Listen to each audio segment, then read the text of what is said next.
revelation of hell.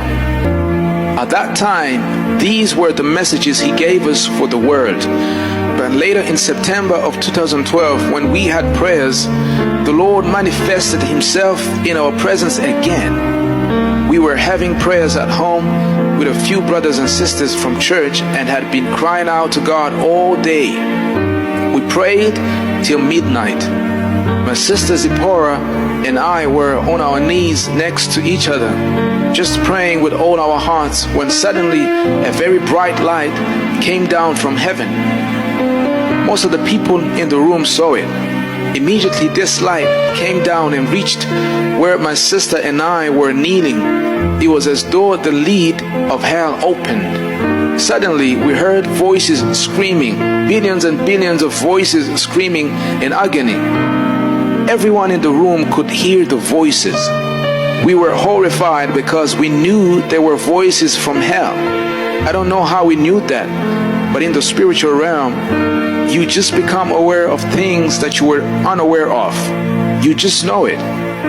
We began praying to God, asking for mercy. When I opened my mouth, I began to speak in tongues. The Lord then began to speak to my sister and I, giving us messages to give to everyone else in the room, to his church and the world. By this time, only my sister and I could hear the screams and groans. There were billions and billions, countless.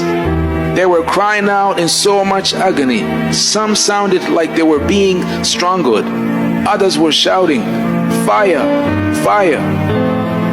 The Lord said, many of these people now in hell were Christians while on earth. They sang, worshipped, prayed, but ended up in hell because they did not truly repent. They went to church but still lived a sinful life at home. Many will end up in this place. Pray for mercy for the world. We just began crying for mercy, interceding for the world, praying with all our hearts. Then Jesus told us how Satan has put many traps just to trap people to hell. He said, hell is never satisfied. Satan wants to trap as many people as possible to hell.